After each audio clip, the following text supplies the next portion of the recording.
When EPA Chief Lee Zeldin tried to stonewall a congressional committee on his agency's new pollution credits program, he walked straight into a legal trap set by former public defender Jasmine Crockett that ended with his own star witness pleading the fifth. Within seconds, the C-SPAN clip was a digital wildfire. The moment the sharp intake of breath from the CEO, the frantic whisper of his lawyer, the dead silence that followed, was screen recorded and blasted across every social media platform. Hashtag CrockettCross, hashtag Plead the Fifth CEO, and hashtag Zeldin's Witness started trending globally. On cable news, anchors who had been droning on about budgetary resolutions suddenly stopped, their producers screaming into their earpieces. The clip played on a loop.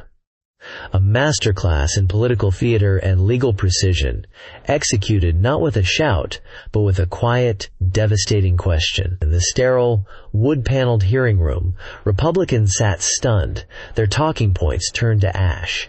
Democrats, who had been bracing for another frustrating loss, stared in disbelief, some breaking into slow, incredulous smiles. The balance of power in the national debate over environmental policy hadn't just shifted. It had been shattered in under 60 seconds by a single, perfectly aimed blow. 48 hours earlier, Lee Zeldin was practicing his smile in the reflection of his office window overlooking the Potomac.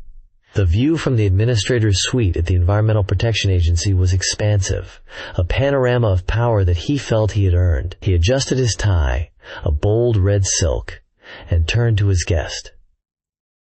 "Alistair," he said, his voice smooth and confident, "you're going to be a star." Alistair Finch, the CEO of Innovate Industries, certainly looked the part. Tall, with a mane of silver hair and a suit that cost more than the average American's monthly mortgage payment, Finch exuded an aura of effortless success. His company, a sprawling chemical and manufacturing conglomerate, was the poster child for Zeldin's flagship policy, the SmartCap program.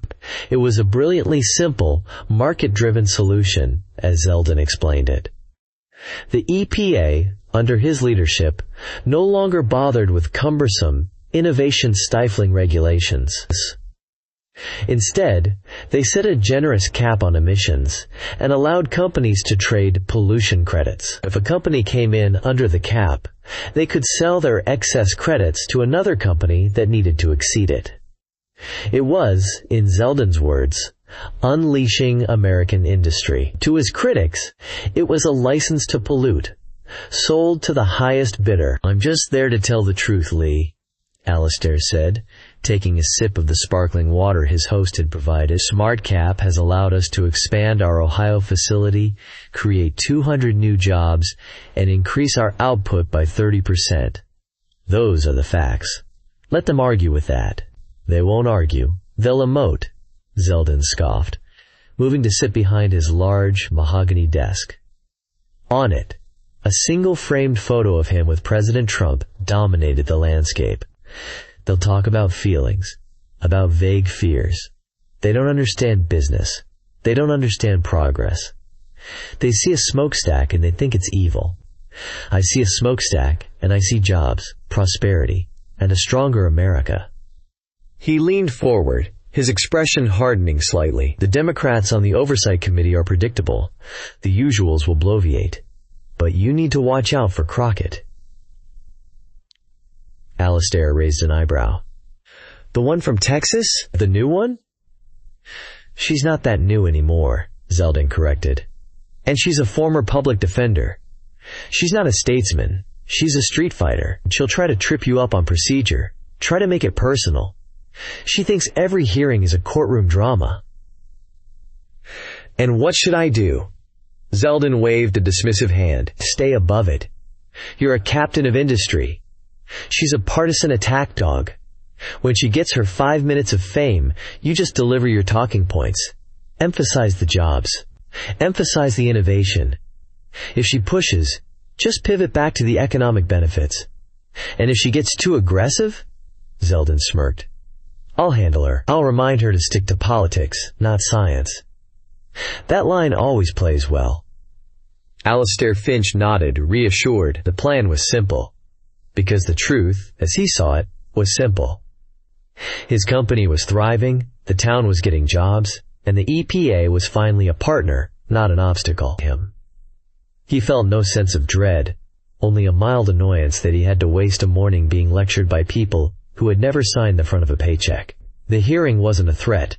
It was a PR opportunity. Some 20 blocks away, in a cramped office in the Longworth House office building, Jasmine Crockett was looking at the truth from a different angle. Her desk was an organized chaos of files, binders, and highlighted documents. The air in her office didn't smell of mahogany and confidence, but of stale coffee and microwave popcorn. It was nearly 10 p.m., and she and her two young staffers, David and Sarah, were staring at a large monitor displaying a satellite map of Oak Creek, Ohio. There was no talk of unleashing industry here. Their focus was a single, handwritten letter that had arrived 2 weeks ago, forwarded from a constituent service in her Dallas district by a former resident. It was from a woman named Maria Flores, a school nurse at Oak Creek Public Elementary. The letter wasn't typed. It was written on lined notebook paper in a neat, worried cursive. "Dear Congresswoman Crockett," it began, "I know you are not my representative, but my cousin in your district said you are a person who fights for people who have no one else to fight for them. I am a school nurse. In the last 6 months, since the Innovate Industries plant nearby got bigger, I have seen so many children with breathing problems. Not just normal colds. This is different. I have had to call ambulances for 4 severe asthma attacks this year for children who never had asthma before. My own son, Leo, now needs 2 different inhalers. We live less than a mile from the plant. The smell from the river is different now. The company and the mayor say everything is safe, that it's creating jobs, but what good is a job if your children can't breathe? Please, I don't know who else to ask. They all say we are lucky to have the new jobs. I don't feel lucky. I feel scared." The letter was everything Zeldin and Finch dismissed. Feelings, fear, the personal cost. For Crockett, it was the whole case. It was the reason she demanded a spot on the committee for this specific hearing. It was the summons from a person who needed a public defender. "Okay, run it for me again, David," Crockett said, her voice tired but sharp. David, a 24-year-old legislative aide who was a wizard with mapping software, clicked his mouse. "This is the Innovate plant," he said, pointing to a large industrial complex on the screen. A red circle appeared around it, and this is their primary discharge pipe. As per their new SmartCap permit, it flows directly into the Mahoning River. A blue line snaked away from the plant. Maria Flores's letter said her son's school, Oak Creek Public Elementary, is about a mile away. Here it is.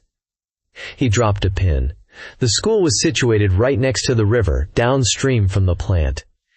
And here is Maria's home address, also downstream. Standard environmental justice playbook. Sarah, her chief of staff, muttered, "Put the plant and its poison next to the people you think won't complain or can't afford to move." "Exactly," Crockett said, her eyes fixed on the map. "But Alastair Finch doesn't see these people. He sees statistics. He sees a workforce. Zeldin sees a political win. They don't see a kid named Leo with an inhaler." She took a sip of cold coffee. "Okay. So Zeldin is bringing Finch in as his star witness to brag about the jobs he's created. We can't beat him on that ground. The Republicans will just shout economy over us all day. We need to make it personal. What do we know about Finch? CEO since 2018, Sarah said, reading from a file. Lives in New York, but has a residence in Ohio in a gated community called Riverwood Estates, about 15 miles from the plant. Married, 2 children. He's very active on the philanthropic circuit. Chairs a few charity boards. She trailed off, scanning the page. "Kids," Crockett said, her focus sharpening. "What about his kids? Where do they go to school?" This was the part of the job that felt most like being a public defender, digging for the detail that would unravel the prosecution's entire narrative. It wasn't about finding a smoking gun. It was about finding the human hypocrisy. David turned back to his computer. His social media is locked down. His wife's is private, but he was featured in a local magazine profile last year. Alastair Finch, a leader for Ohio's future. Let me see. He typed furiously. A few moments later, a glossy online magazine page appeared on the monitor. It was a fawning piece, filled with pictures of Finch on his pristine estate, Finch on his boat, Finch with his smiling, perfect family.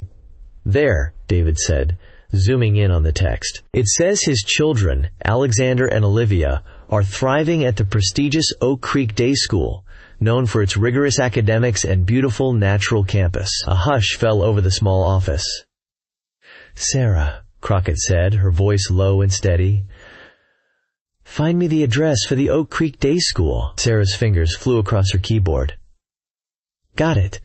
745 Riverwood Drive." "David," Crockett commanded, "put it on the map." A new pin dropped onto the satellite image. It was also next to the Mahoning River. It was also downstream from the Innovate Industries plant. But it was different. The plant was situated on a bend in the river.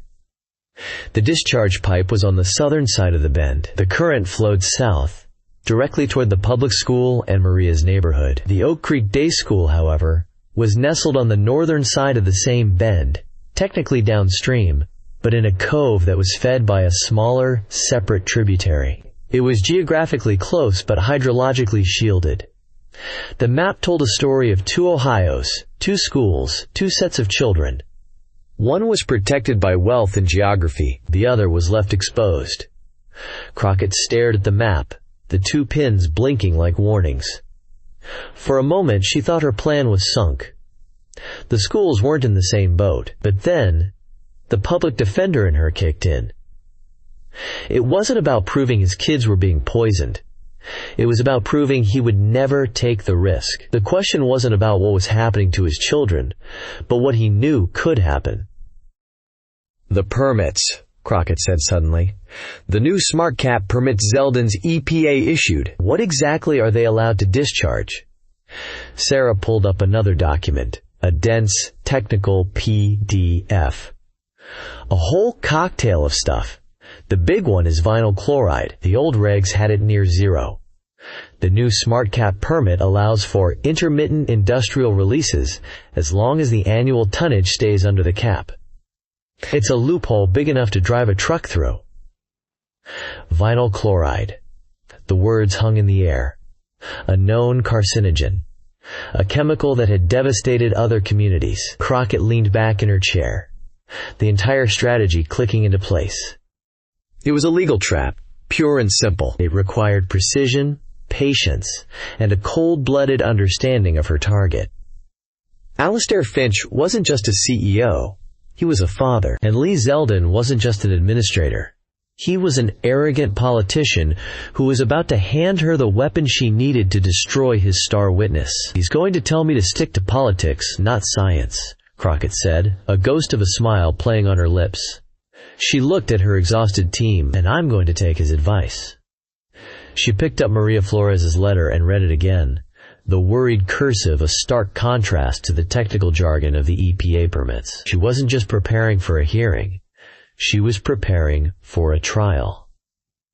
Her client was a scared mother in Ohio, and the defendants were two of the most powerful men in the country, and they had no idea she was coming for them. The final piece of the puzzle fell into place just after midnight. David, through a public records search, found the water intake schematics for both schools. Oak Creek Public Elementary drew its water directly from the municipal supply, which sourced from the Mahoning River downstream from the plant. The prestigious Oak Creek Day School, however, had its own multi-million-dollar, state-of-the-art water filtration and purification system, a fact proudly touted in its marketing brochures to wealthy parents. Alastair Finch wasn't just relying on geography to protect his children. He was paying to keep them safe from the very chemicals his own plant was dumping into the river. Jasmine Crockett closed the file.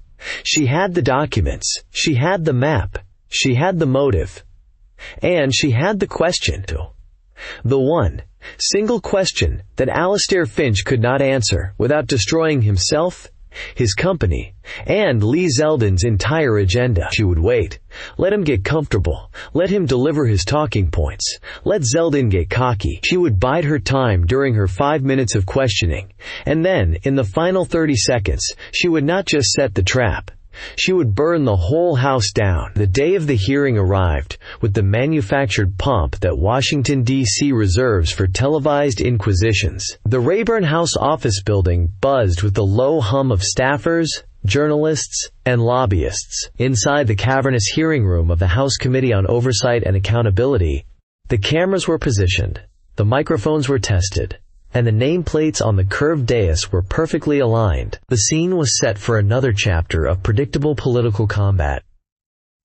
Lee Zeldin entered the room with the easy confidence of a man returning to his old stomping grounds. He shook hands with the Republican members, sharing brief, knowing laughs. He gave a curt, professional nod to the Democrats. He was in his element. Beside him, Alastair Finch looked equally composed. A portrait of corporate gravitas. They took their seats at the witness table, a phalanx of aides and lawyers arrayed behind them. They were ready.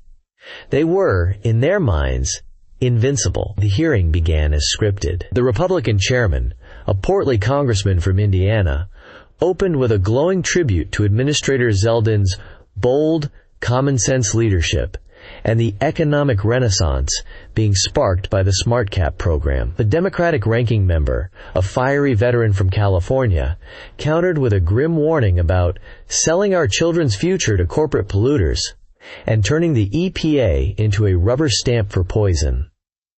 The rhetoric was boilerplate, the positions entrenched. The first hour was a slow, grinding affair. Zeldin was masterful. He fielded questions with a politician's slick agility, deflecting, pivoting, and reframing. When a Democrat from Michigan pressed him on the long-term health effects of the chemicals now permitted under SmartCap, Zeldin smiled condescendingly. The distinguished gentleman seems to be operating under the old, outdated paradigm that environmental protection and economic growth are mutually exclusive, he began, the familiar talking point rolling smoothly off his tongue. What we have done at the EPA is to harness the power of the free market to achieve both. We are empowering job creators like Mr. Finch, not strangling them with red tape. He then turned the floor over to Alastair Finch, who delivered his prepared testimony with practiced sincerity. He spoke of the 214 jobs his plant expansion had created in Oak Creek. He cited the millions of dollars in new local tax revenue. He painted a picture of a Rust Belt town on the rebound, a community saved from economic despair by the foresight of his company and the freedom granted by Zeldin's EPA. He spoke of Innovate Industries as a family, a community partner, a force for good. He was polished, persuasive, and utterly devoid of doubt. The first few rounds of questions followed the predictable partisan script. A Republican from Utah lobbed a softball, asking Finch to elaborate on his company's charitable activities in Oak Creek. Finch happily listed the new scoreboard they'd donated to the high school football team and their sponsorship of the annual town picnic. Another Democrat tried to corner him on the specifics of his new emissions permit, but Finch, coached well by Zeldin's team, simply repeated that his company adheres to all local, state, and federal regulations and is in full compliance with the EPA's modern, science-based standards. He was a Teflon witness. Jasmine Crockett watched, and she waited. She didn't fidget or check her phone. She sat perfectly still, her gaze fixed on Finch. She listened to his carefully chosen words, his confident cadence. She let the rhythm of the hearing, the dull back and forth, lull the room into a state of bureaucratic hypnosis. Her name was near the bottom of the seniority list for questioning. By the time her turn came, nearly 2 hours in, the energy in the room had waned. Some journalists were already typing up their stories, leading with Zeldin's successful defense of his signature policy. The chair now recognizes the gentlewoman from Texas, Miss Crockett, for 5 minutes, the chairman announced, his voice betraying a hint of boredom. Crockett leaned into the microphone. There was no change in her expression, no hint of the attack to come. Her voice was calm, almost conversational. "Thank you, Mr. Chairman." "Mr. Finch, I want to thank you for your testimony today." Finch gave a gracious nod. "You're welcome, Congresswoman." "I just have a few things I'd like to clarify for the record," Crockett continued. "Your company is Innovate Industries, correct?" "That's correct. And you are the Chief Executive Officer?" "I am." "And your testimony today focused on the success of your manufacturing facility in Oak Creek, Ohio, a success you attribute to the EPA's new SmartCap program. That is also correct." "It's been a tremendous success for the company and the community," Finch said, taking the opportunity to reinforce his message. "Yes, the jobs," Crockett said, nodding slowly. "You mentioned 214 new jobs. It's an impressive number." She paused, letting the silence hang for a beat. "Mr. Finch, do you consider yourself a member of the Oak Creek community?" The question was a slight deviation from the script. Finch shifted slightly in his chair. "Well, I maintain a residence in Ohio. I spend a great deal of time there. The company is deeply invested in the community's success. So in that sense, yes, absolutely." "I'm glad to hear it," Crockett said. "Because good community members, good corporate citizens, look out for each other. They don't just provide jobs. They ensure the health and safety of their neighbors." You'd agree with that principle, wouldn't you? "Of course," Finch said smoothly. "Our company's safety record is impeccable." Zeldin, seated next to Finch, watched Crockett with narrowed eyes. This was the personal angle he'd anticipated. It was weak, all feeling and no teeth. He relaxed slightly. "I'm glad you brought that up," Crockett said. "Let's talk about safety. The Oak Creek plant is situated on the Mahoning River, is it not?" "It is. It's an ideal location for transport and logistics. And under the new permit your company received from Mr. Zeldin's EPA, you are allowed to discharge certain industrial byproducts into that river. We operate within the clear and transparent guidelines set by the EPA," Finch said, his voice tightening a fraction. "I understand," Crockett replied. "I've read the guidelines. One of the permitted byproducts is vinyl chloride, correct?" There was a flicker of something in Finch's eyes. "Annoyance? Congresswoman, our emissions are a complex, scientific matter. We use cutting-edge technology to mitigate environmental impact." "It's a yes or no question, Mr. Finch," Crockett interjected, her voice still even but now with a steel edge. "Does your permit allow for the discharge of vinyl chloride into the Mahoning River?" Finch glanced at Zeldin. Zeldin gave an almost imperceptible nod. "Within the approved limits, yes," Finch conceded. "Thank you. Now, Mr. Finch, do you believe the water in the Mahoning River, downstream from your plant, is safe to drink?" This was the attack Zeldin had been waiting for. He leaned forward, a condescending smirk on his face, and addressed the chairman. "Mr. Chairman, if I may." "I appreciate the Congresswoman's passion, but we are here to discuss economics and regulatory policy. Perhaps the gentlewoman from Texas should stick to politics and leave the science to the scientists and engineers at the EPA and great companies like Innovate." The line landed as intended. A few Republicans chuckled. Zeldin leaned back, triumphant. He had put her in her place. Jasmine Crockett didn't even look at him. Her eyes remained locked on Alastair Finch. "Mr. Zeldin gives sound advice," she said, a chilling calm in her voice. "So let's not talk about science. Let's talk about politics. Or better yet, let's talk about real estate." She reached down and placed a large foam board map on the easel beside her. It was the satellite map from her office. "Mr. Finch, could you please confirm for the committee that this red circle is the location of your plant?" Confused, Finch looked at the map. "It appears to be yes, and this blue line," she said, tracing the river's path with her finger. "This is the Mahoning River?" "Yes." "Thank you." Crockett then pointed to a pin dropped on the map. "This is the location of Oak Creek Public Elementary School. It sits right on the river, about a mile downstream from your plant's discharge pipe. Are you aware of this school, Mr. Finch? "I'm aware there are schools in the area, yes," he said, his voice now cautious. "I'm sure you are," Crockett said, "because your own children attend school in Oak Creek, do they not?" The entire mood of the room shifted. The low hum of side conversations stopped. Journalists sat up straighter.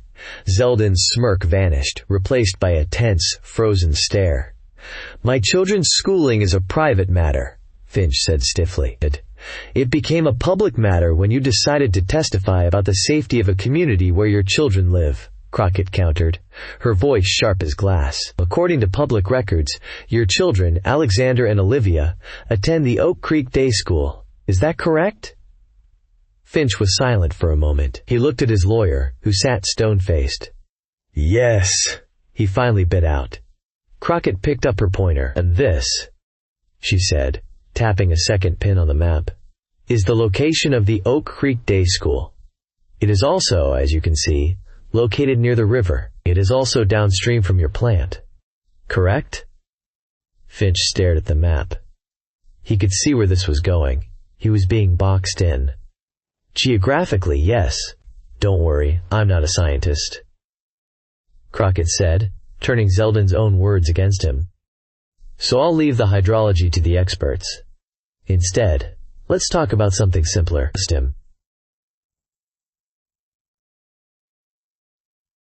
She produced a second board. It was a glossy, blown-up image from a brochure. "Mr. Finch, is this the marketing brochure for the Oak Creek Day School?" Pictured on the board was a photo of a gleaming stainless steel laboratory with text that read, "Our commitment to student health.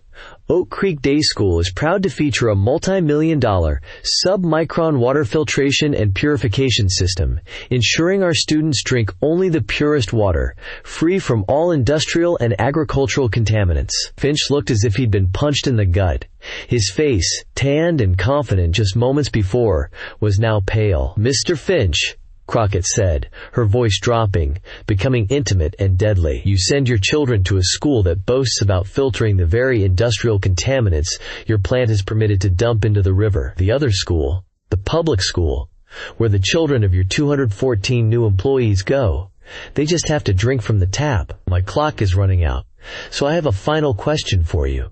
It's not about science. It's a simple, personal question."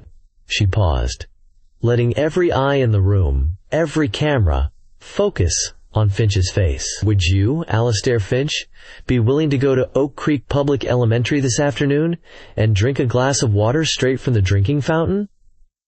Yes or no?" Silence. It was a silence so profound it felt like a physical force, pressing down on the room. Alastair Finch opened his mouth, but no sound came out. He looked at Zeldin.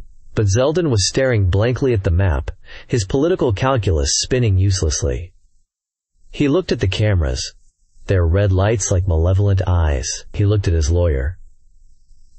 The lawyer, a man with a face like a clenched fist, leaned in and whispered frantically into Finch's ear. The whisper was just loud enough for the witness table microphone to pick it up, a sibilant hiss that carried across the hushed room.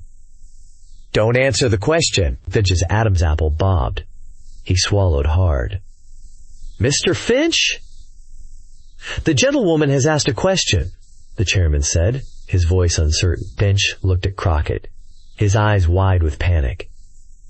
He saw no mercy there, only the cold, hard glint of a public defender who had just cornered a hostile witness. "On the advice of my counsel," Finch stammered, his voice cracking, "I must decline to answer." "So you're pleading the fifth?" Crockett asked, her voice flat. The lawyer shot up from his chair. "Objection! He is not pleading the fifth. The question is speculative and inflammatory." But it was too late. The words were already out. The refusal to answer was the only answer that mattered. "My time has expired, Mr. Chairman," Jasmine Crockett said, leaning back from the microphone. She had not raised her voice. She had not insulted anyone. She had simply presented the facts, laid the trap, and allowed her target to impale himself upon the truth. The chairman's gavel hammered against the wooden block, the sound sharp and impotent against the wave of noise erupting in the room. "Order! The committee will come to order," he yelled, his face flushed with a mixture of anger and embarrassment. But there was no order. The room had broken. Reporters were on their feet, shouting questions simultaneously. "Mr. Finch, why won't you answer the question?" "Administrator Zeldin, does the EPA stand by this witness?" "Congresswoman Crockett, was this a planned ambush?" Alastair Finch sat frozen for a moment longer, a man who had just walked off a cliff and was suspended in midair. His lawyer grabbed his arm, pulling him back from the table as if it were electrified. "No more questions!" the lawyer snarled to the room at large. Lee Zeldin shot to his feet, his face a mask of fury. He pointed a shaking finger at the dais, not at Crockett, but at the chairman. "This is a disgrace, a complete perversion of the oversight process. This was a theatrical, partisan smear, not a legislative hearing." But his voice was just more shouting in a room full of shouts. His control had vanished. The narrative he had spent weeks crafting, the image of the bold, business-friendly EPA, had been washed away by a hypothetical glass of water. Aides materialized, flanking Zeldin and the ghost-white Finch, forming a protective wedge to hustle them towards a side exit, away from the ravenous pack of journalists now surging forward. Their retreat was a chaotic scramble, a stark, humiliating contrast to their confident arrival. Amid the pandemonium, Jasmine Crockett sat calmly. She didn't smile. She didn't react to the praise being shouted by her Democratic colleagues, or the glares from the Republican side. With the deliberate precision of a surgeon cleaning her tools after a complex operation, she gathered her papers, slid them into a folio, and closed her binder. She methodically packed her briefcase. Only when she was ready did she stand. Immediately, she was engulfed by a thicket of microphones and cameras. "Congresswoman, was that a stunt?" one reporter yelled. "Do you have evidence the water is unsafe?" shouted another. Crockett looked directly into the nearest camera, her expression serious, her voice cutting through the din. "I asked a question." The witness, on the advice of his counsel and the administrator of the Environmental Protection Agency, refused to answer it. She paused, letting the simple fact land. His silence answered the question more loudly than any words could. The American people can draw their own conclusions about a policy whose chief advocate is afraid to drink the water in the communities he impacts. That's not a stunt. That's accountability. She gave a single, firm nod, and then, with her small team forming a barrier around her, she moved through the crowd and out of the hearing room, leaving a political firestorm in her wake. The digital explosion was instantaneous and overwhelming. Before Zeldin and Finch had even made it to their motorcade, the clip was the #1 story on every news site. Cable news chyrons, which had been placidly announcing Oversight Committee discusses EPA regs, now screamed in bold yellow letters, "CEO silent on drinking water test. Zeldin witness implodes under questioning. Hashtag Crockett Cross dominates social media." By evening, the narrative was set in stone. Pundits on the left hailed Crockett as a legal genius, a new political powerhouse who had exposed the rot at the heart of the administration's environmental agenda. They replayed the clip with sports-style analysis, breaking down every beat: the calm setup, the devastating reveal of the private school's filtration system, the killer question, the lawyer's panicked whisper. On the right, the fury was incandescent. She was a poverty pimp, a race-baiting theatric, a disgrace to the Congress. They accused her of engaging in a cheap, ad hominem attack that ignored the real economic benefits of the SmartCap program. But their outrage couldn't change the visual. Their talking points couldn't erase the image of a powerful man refusing to answer a simple question about a child's glass of water. In Lee Zeldin's office, the atmosphere was funereal. The confident smiles from 48 hours ago were gone, replaced by the grim, shell-shocked faces of a staff in full-blown crisis mode. The phones rang incessantly, with calls from furious donors, Republican leadership, and the White House. "Get me Alastair on the phone. Now!" Zeldin barked, pacing his office like a caged animal. The panoramic view of the Capitol no longer looked like a symbol of his power. It felt like a silent mockery. An aide quickly connected the call and put it on speaker. Alastair Finch's voice came through, dripping with venom. You set me up. This is your fault, Lee." "My fault?" Zeldin roared, his voice cracking with rage. My fault you fell apart like a cheap suit? I told you she was a street fighter. I told you to stay on message, but you let her get in your head. Get in my head? She brought up my kids. She put a picture of their school on national television? What was I supposed to do? You told me you would handle her. I tried. I fed you the line. Stick to politics, not science. And she turned it right around and gutted you with it. You were supposed to be a captain of industry, a titan. Instead, you stammered about your lawyer and ran out of the room. This is your mess, Lee. Your flagship policy is now a national joke. My company's stock is down 7% in after-hours trading. I have a board to answer to. You better fix this. You fix it. Go to Ohio. Drink the damn water on camera. Zeldin shot back. A chilling silence emanated from the speakerphone. You know I can't do that, Finch said, his voice low and menacing. And so do you. The line went dead. Zeldin swept his arm across his mahogany desk, sending a stack of papers and the photo of him and the president crashing to the floor. His entire agenda, his political future, had been jeopardized because Jasmine Crockett had done her homework. Meanwhile, Crockett's office was its own kind of crisis center. The victory was heady, the praise exhilarating, but it was accompanied by a toxic tide of digital venom. David sat at his desk, his face pale, tasked with the grim job of managing her social media and email. For every message of support from a grateful citizen or impressed colleague, there were a dozen filled with hate. You're a vile cunt. I hope you get what's coming to you, he read aloud, his voice flat. This one has a picture of a noose. Lovely. Oh, here's a classic. A bunch of monkey emojis followed by, go back to Africa. The creativity is just stunning. Sarah, her chief of staff, looked grim. Log the credible threats, forward them to the sergeant-at-arms, and block the rest. We knew this would happen. Jasmine Crockett sat in her personal office. The door closed. The sounds of the chaotic outer office muffled. The adrenaline of the confrontation had long since faded, leaving behind a familiar, crushing weight. It was the same feeling she used to get after a tough trial, after a verdict was read and the courtroom emptied. It wasn't the euphoria of victory. It was the heavy burden of consequence. She had won the battle, but the war had just begun. Zeldin and his allies would not take this lying down. They would come after her district, after her family.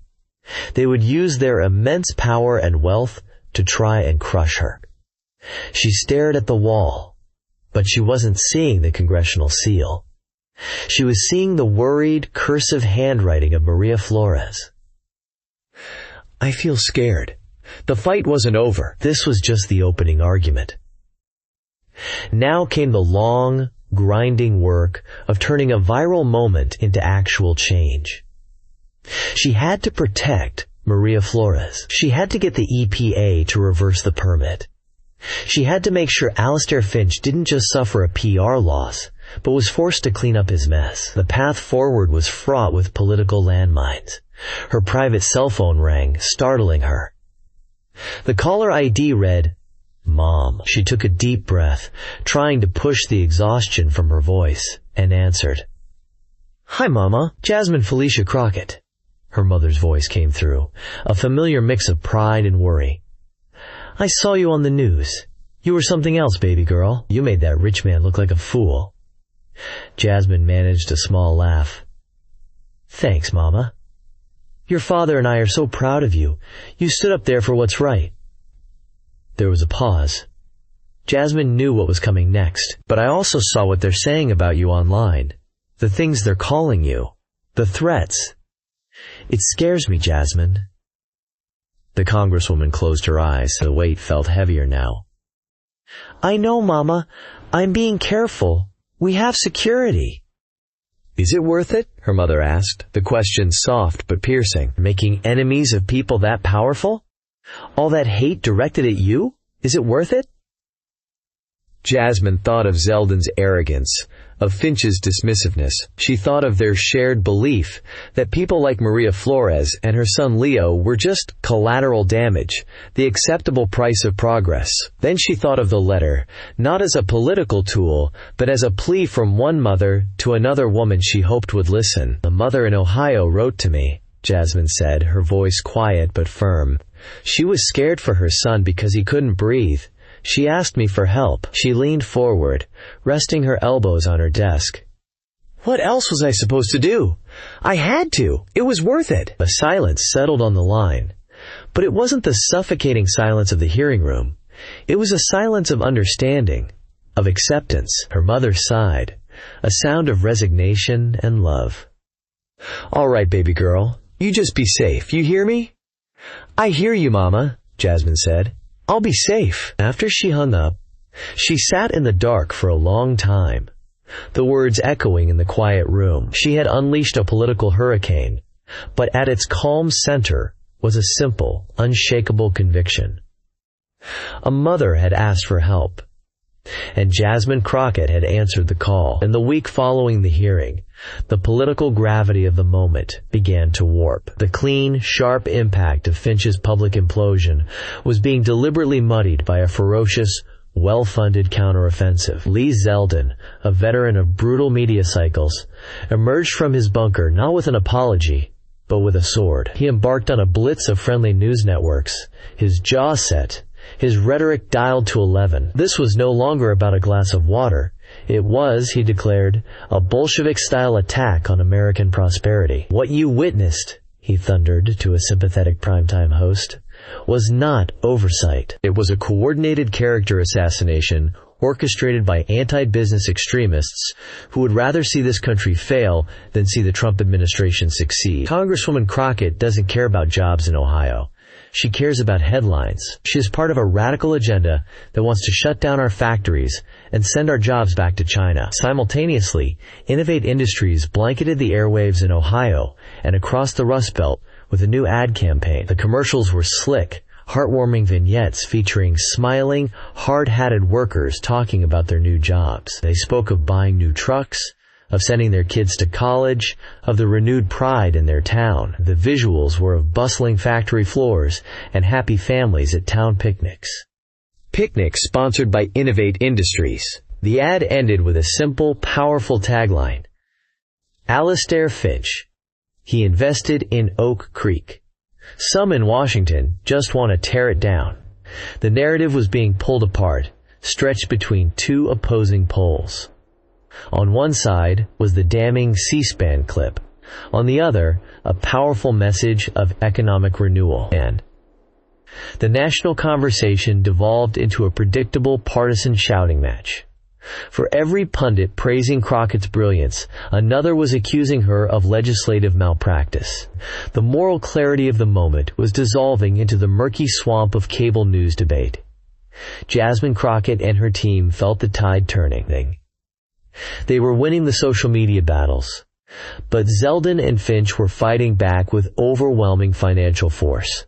They were being drowned out. "They're changing the subject," Sarah said during a late-night strategy session, pointing to a tracking poll that showed public opinion on the SmartCap program was becoming polarized strictly along party lines. "It's not about the water anymore. It's just another R versus D cage match. We need something to cut through the noise. We need a voice they can't dismiss." That voice emerged, not from Washington, D.C., but from a small, ranch-style house on a quiet street in Oak Creek, Ohio. The voice belonged to Frank Miller. Chief Miller, as he was still known to everyone in town, was 72 years old. He had served on the Oak Creek Fire Department for 45 years, the last 20 as its chief. He was a man whose word was trusted implicitly, whose integrity was as solid as the Ohio bedrock. He had personally pulled people from car wrecks and carried children out of house fires. He was a registered Republican since he was old enough to vote, a man who believed in hard work, low taxes, and personal responsibility. Chief Miller had watched the hearing on his television, his wife sitting beside him.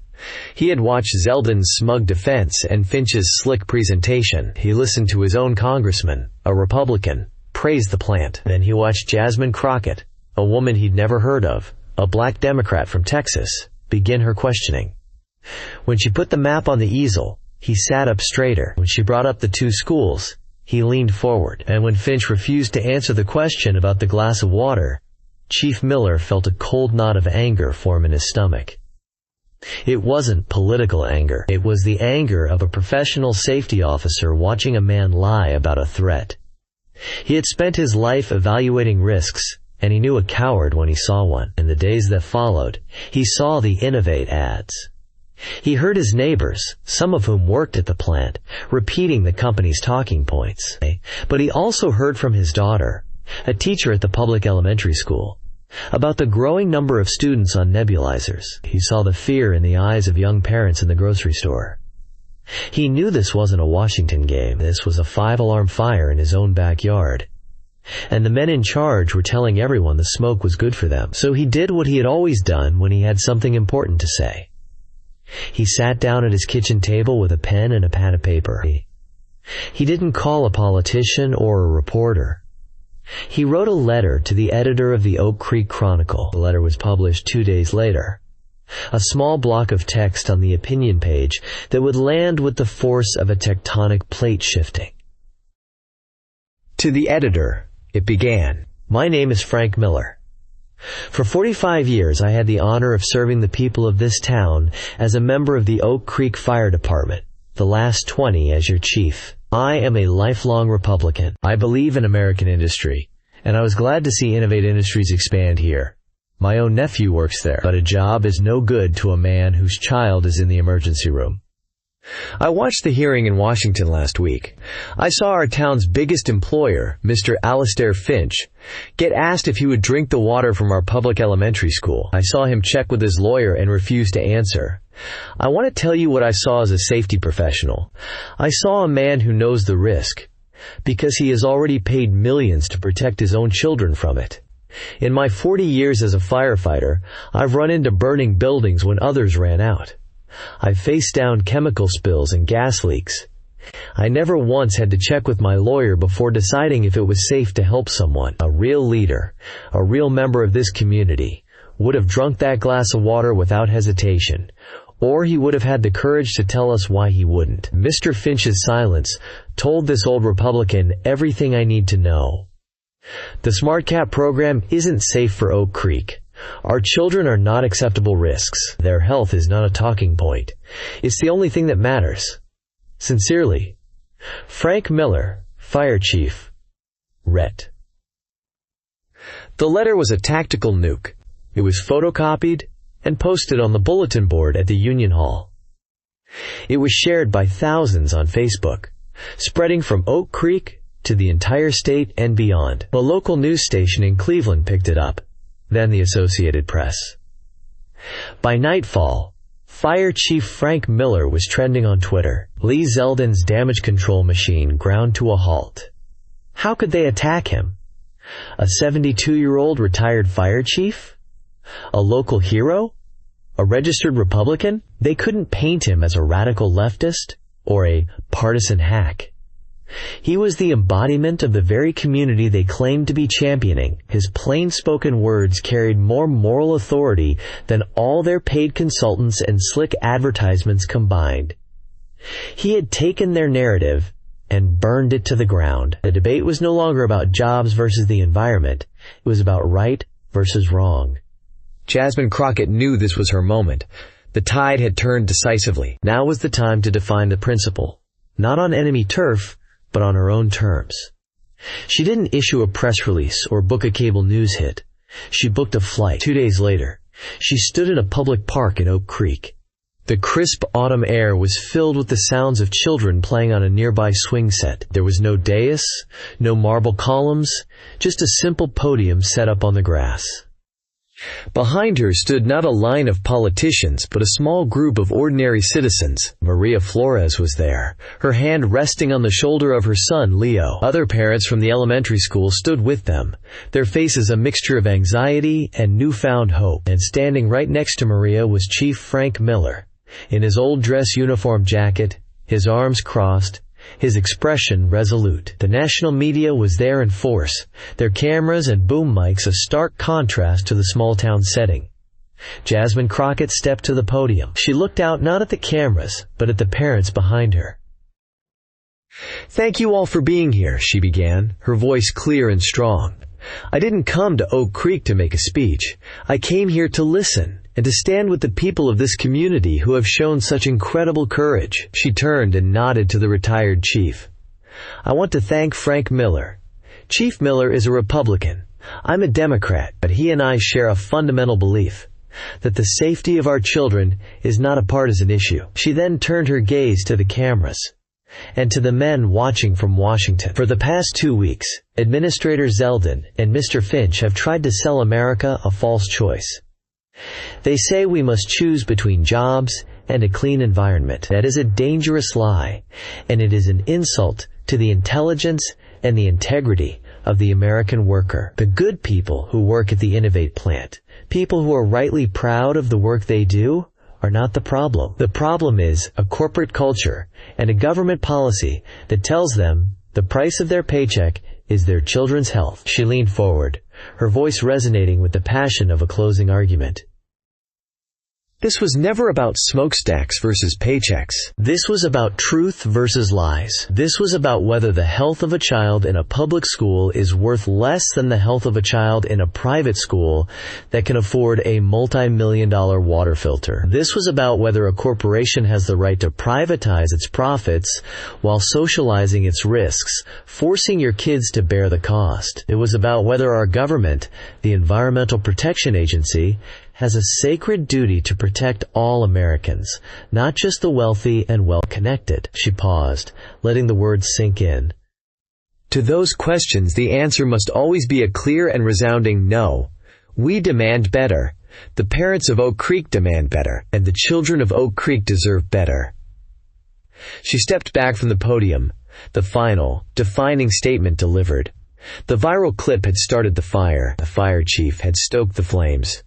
And now, in a public park, in the heart of the town they thought they owned, Jasmine Crockett had defined the terms of their surrender. Crockett's words settled over the park, not with the fiery blaze of a political rally, but with the weighty, undeniable truth of a final verdict. For a moment, the only sound was the clicking of camera shutters and the distant laughter of children on the swings, oblivious to the history being made just yards away. The National Press Corps, hardened cynics accustomed to parsing spin, stood momentarily silenced. They knew they had just witnessed the conclusion of a political masterclass. The visual was devastatingly effective. A congresswoman from Texas, a Republican fire chief, and a Hispanic single mother, united against a backdrop of an American flag waving gently from a nearby flagpole. It was a coalition that defied all the easy labels of partisan politics. Maria Flores looked at Jasmine Crockett, and for the first time in months, the lines of fear around her eyes softened. She reached out and squeezed her son Leo's shoulder, not out of fear, but out of pride. Chief Miller gave a slow, deliberate nod of approval, a silent acknowledgement from one professional to another. The battle he had joined was won. The political fallout was swift and brutal. Back in Washington, the phones at the White House, which had been ringing with angry calls about Zeldin's incompetence, now rang with panicked calls from Republican strategists. The story was no longer containable. We're losing the narrative with seniors, we're getting killed with suburban women, and now we've got a damn Republican fire chief making us look like cartoon villains, one strategist was overheard yelling. The calculus of power had shifted.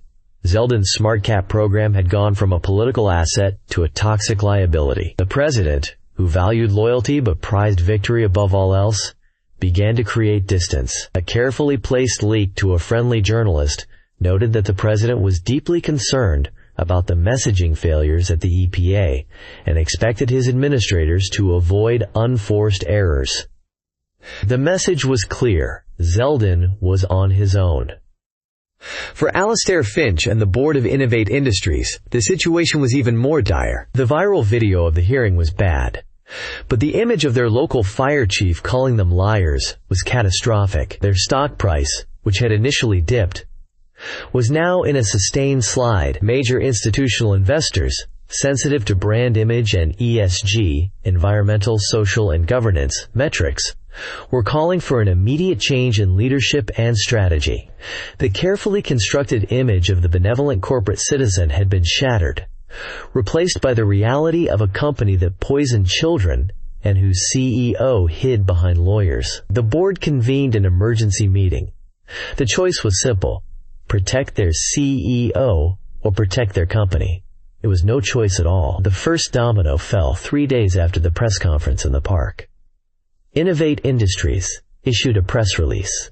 It was a masterwork of corporate capitulation disguised as proactive leadership. The company announced that Alastair Finch was retiring to spend more time with his family, effective immediately. In the same statement, the new interim CEO announced that Innovate was voluntarily and indefinitely suspending its participation in the SmartCap program at the Oak Creek facility. Furthermore, as a goodwill gesture to the community we are so proud to be a part of, the company was creating a $5 million community fund to install and maintain a state-of-the-art filtration system for the entire Oak Creek municipal water supply. They didn't admit guilt. They didn't have to. It was an unconditional surrender. The second domino fell that Friday afternoon, the traditional time for government agencies to bury news they don't want scrutinized. The EPA released a one-paragraph statement announcing that the nationwide rollout of the SmartCap program was being indefinitely paused pending a comprehensive scientific and community impact review. Lee Zeldin's name was not mentioned in the release. His grand vision, his signature policy, was dead. He remained as administrator, a general without an army. His power and credibility within the administration gutted. He had lost the fight, defeated not by a congressional vote or a court order, but by a mother's letter, a fire chief's conscience, and a public defender's relentless pursuit of the truth. In Jasmine Crockett's office, the atmosphere had transformed. The frantic energy of a war room had been replaced by a deep, buzzing hum of purpose. The hateful emails and threatening calls still trickled in, the background radiation of public life. But they were now a tiny minority. The vast majority of the calls and emails were from people offering support, sharing their own stories, asking for help. They came from small towns in Appalachia worried about coal ash, from communities in the desert Southwest concerned about uranium mining, from suburbs in Florida facing algae blooms from agricultural runoff. The viral moment had become a beacon. Crockett sat at her desk, long after her staff had gone home, scrolling through the messages. She was still tired, a bone-deep exhaustion that had settled in weeks ago. The personal cost had been real. The threats had forced a security upgrade at her district office. Her family had endured sleepless nights. But as she read the emails, a sense of profound, quiet satisfaction settled over her. One email in particular caught her eye. It was from a woman in rural Michigan. "Dear Congresswoman Crockett," it read, "I saw what you did for the people in Ohio. I am a mother of 2, and we live a half-mile from a factory that makes car parts. For years we've had a strange metallic dust settle on our cars and our lawns. The company says it's harmless. The state inspectors always give them a passing grade.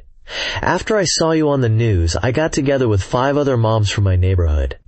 We looked up how you found the information about the water in Ohio. We are filing public records requests. We are going to the next town hall meeting. We don't have a fire chief to help us yet, but we have each other. You showed us that you don't have to be powerful to ask the right questions. Thank you for showing us how to fight back." Jasmine Crockett closed her laptop. The weight of the last month, the late-night research, the tension of the hearing, the vitriol, the fear, had been immense. But this single email made it all feel light. She hadn't just won a hearing or killed a bad policy. She had provided a blueprint. She had armed people with the most powerful weapon of all, the belief that their voice mattered. 1 month after that fateful hearing, on a Tuesday evening, Maria Flores sat at her small kitchen table. The television was off. Her son, Leo, was in the living room, building a tower of blocks. The wheezing sound that had been the soundtrack to her fears was gone. His new doctor said his lungs were showing remarkable improvement. On her laptop screen were the faces of a dozen other people, men and women from across Ohio, all illuminated by the glow of their devices. This was the first official meeting of the Oak Creek chapter of the newly formed Ohio Parents for Safe Water, an organization Maria herself had founded. She was no longer just a scared school nurse. She was now the chair. Inspired by Crockett's methodical approach, she had spent hours in the library, learning how to read technical permits and corporate filings. She was now teaching others. "Okay," Maria said, her voice clear and confident. "So, when you file the Freedom of Information Act request, you have to be specific. You can't just ask for all documents related to pollution. You have to ask for the specific permit numbers, the chain of custody for the water samples, the correspondence between the plant manager and the state EPA. That's how Congresswoman Crockett did it. She had the receipts." A woman from a town near the Indiana border whose son had chronic nosebleeds spoke up. "Maria, I'm still scared. These are big companies. We're just moms." Maria looked away from the screen for a moment, towards the sound of her son's laughter as his block tower tumbled down. A small smile touched her lips. She turned back to the camera, her expression resolute. "I was scared too," she said, her voice resonating with a wisdom she didn't know she possessed a month ago. "I wrote a letter to a congresswoman because I felt helpless, and she came, and she fought for us. She was like our public defender." She leaned in, her eyes connecting with each person on the call. "But here's what I learned. The fight doesn't end in the courtroom or the hearing room. We have to be our own jury. We are the ones who live here. We are the ones who have to look at our kids every day. We have to be the ones who listen to all the evidence and deliver the final verdict." The fear in the other parent's eyes began to be replaced by something else. Determination. Maria Flores, the quiet school nurse who felt she had no power, had just armed a new platoon for the long war ahead. The echo of Jasmine Crockett's stand in Washington was no longer just an echo. It was a chorus, growing louder in kitchens and community centers across the country, a lasting testament to the fact that sometimes the most powerful force in the world is a single, simple question that a powerful person is too afraid to answer. What happens when the people we trust to protect us are the ones we need protection from? Let us know your thoughts in the comments below. And don't forget to subscribe for more stories about the people fighting back.